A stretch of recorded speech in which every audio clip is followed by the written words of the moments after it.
안녕하세요. 저는 미니멀 라이프와 절약으로 다시 태어난 40대 주부입니다. 오늘은 새해 맞이로 집안에 불필요한 물건들을 정리하는 영상을 담아봤습니다.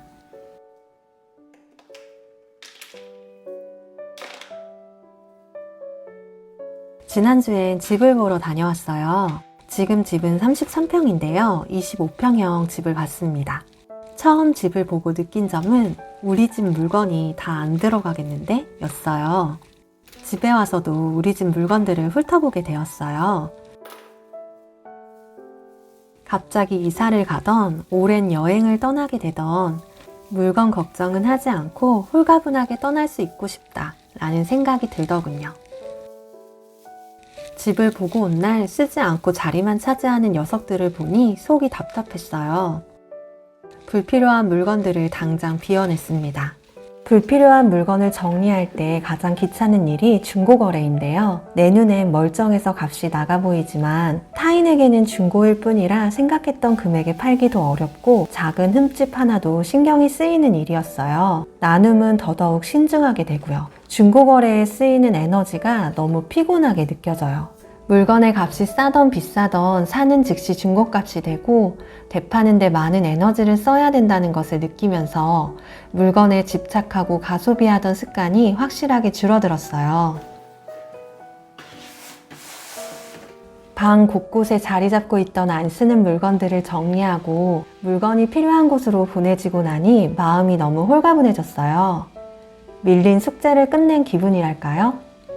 빈 공간이 생기면 방도 넓어 보이고 꼭 필요한 물건만 있는 공간은 정리가 잘 되어서 심리적으로도 안정감을 줍니다. 청소하기 더 수월하고 깨끗하게 관리가 잘 되는 집은 외출 후 돌아왔을 때 휴식 같은 공간이 되어줍니다. 우리는 가만히 있어도 외부의 자극들을 수시로 받고 살고 있어요. 미디어의 강구에 계속 노출되고 각종 뉴스, 가십거리들, 타인과의 관계에서 오는 피로감 등등 휴식이 되어야 할 집이 물건으로 가득 차 어수선하면 스트레스를 더해줍니다. 외부의 스트레스가 집에서도 계속된다면 불필요한 물건을 비워보세요. 오늘은 사놓고 쓰지 않는 장비템들을 정리해야겠어요. 음식을 빠르고 수월하게 하기 위해서는 장비바를 세워야 한다고 생각했었어요. 저 물건만 사면 음식 맛이 월등히 좋아질 거라고 생각했어요. 각각의 물건에 제 기능이 있다며 하나둘 사모았어요. 음식 맛도 좋고 요리하는 맛도 나겠지 싶어 샀던 주방템들은 어느 순간 서랍 속 자리만 차지하는 골칫거리가 돼버렸네요. 신혼 때 사고 10년간 쓰지 않고 세월만 쌓여가는 물건들도 가감하게 정리해야겠어요. 물건의 쓰임은 적은데 부피는 큰 물건이 제일 골칫덩어리예요. 팬트리에 있던 장비들도 이참에 정리해요. 언젠가는 쓰겠지 싶어 계속 자리를 내주었는데 공짜로 자리를 내주는 것도 이젠 아깝다는 생각이 들었어요. 꽉 들어찬 불필요한 물건을 보면서 굳이 스트레스를 받을 필요는 없겠다 싶었어요. 가끔 쓸 것 같아 비우는 게 망설여질 땐 여백을 보면서 편안함을 느끼는 편이 훨씬 좋다고 생각하며 비웁니다. 압력솥은 있지만 무서워서 만능 찜기를 샀는데요. 전기세 아낀다고 압력솥을 써버릇하니 찜기는 필요 없어졌어요. 중고거래를 할 생각하니 또 갑갑해집니다. 귀찮아도 빨리 정리하고 홀가분함을 느끼고 싶네요. 코드선을 잃어버려서 나눔도 못하는 그릴을 왜 갖고 살았나 싶어요.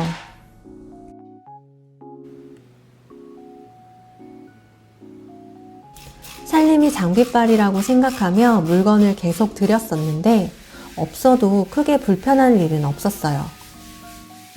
집에 물건이 적으면 청소도 간편해지니 살림템이 많을 필요가 없고 식사도 간소하게 먹으면서 장비빨을 세울 필요가 없어졌어요. 자주 쓰이는 물건들이 제자리에 있는 공간을 만들기 위해 오늘도 비워보았습니다.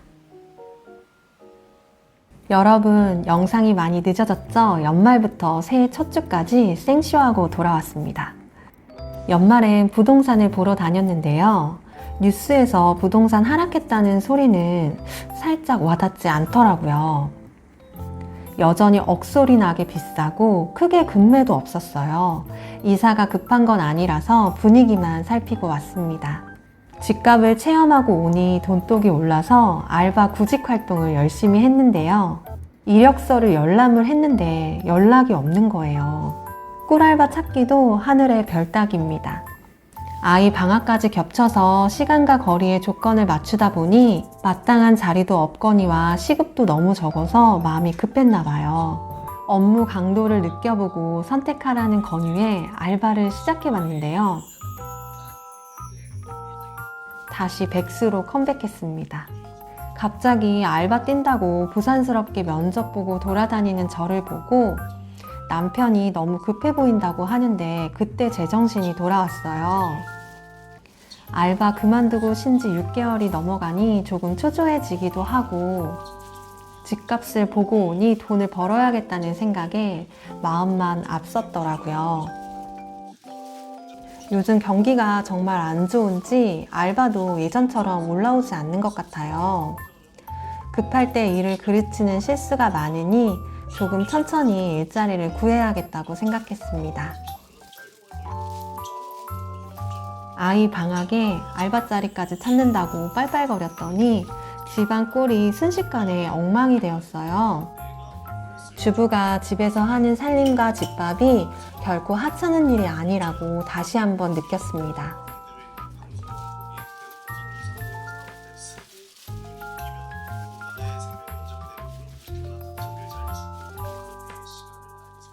(12월) 가계부 정산해 볼게요. 12월 생활비는 72만 5,728원을 사용했습니다. 70만 원이 예산이었는데요. 마이너스 2만 5천 원이면 연말에 선방한 것 같아요. 식비는 45만 1,298원. 집밥을 정말 열심히 해 먹었어요. 1월부터는 아이 방학이라 식비가 더 들어갈 텐데 집밥을 더 열심히 해야 할 숙제가 남았네요. 겨울 기침 감기가 너무 독해서 아이 12월 병원비로만 6만 원의 지출이 있었습니다. 여러분, 이번에 정말 줄어든 전기세를 들고 왔습니다. 6만 100원. 동일 면적 대비 매번 훨씬 많이 나와서 멘붕이었는데 처음으로 동일 면적에 비해 조금 덜 썼어요. 근데 난방을 시작해서 관리비는 전달과 크게 변동이 없었습니다. 그나저나 난방비가 엄청 비싸요. 11월에 잠깐 틀었는데 4만 원 돈이 나와서 이번 겨울도 비상입니다. 교육비는 42만 원을 지출했는데요. 1월부터 아이가 축구클럽을 다니게 돼서 1월에 24만 원의 학원비가 추가 지출될 예정입니다. 교육비 부분이 늘어나니까 알바도 급하게 알아보려고 했던 것도 있었던 것 같아요. 12월 총 177만 5,098원이 지출되었습니다. 12월 부수입은 53만 1,308원이며 에드센스, 쿠팡 파트너스, 중고거래 주식 수익 등이 포함된 금액입니다. 남편 대리운전 부수입은 140만 원입니다. 12월 저축률은 64% 달성했습니다. 1월부터는 새 마음 새 가계부로 다시 또 열심히 집밥하며 아껴봐야겠어요. 방학이 시작돼서 영상 업로드 주기가 들쑥날쑥할 것 같아요. 양해 부탁드립니다. 여러분 새해 복 많이 받으시고 올 한 해도 알뜰살뜰하게 살아보아요. 다음 영상에서 또 만나요.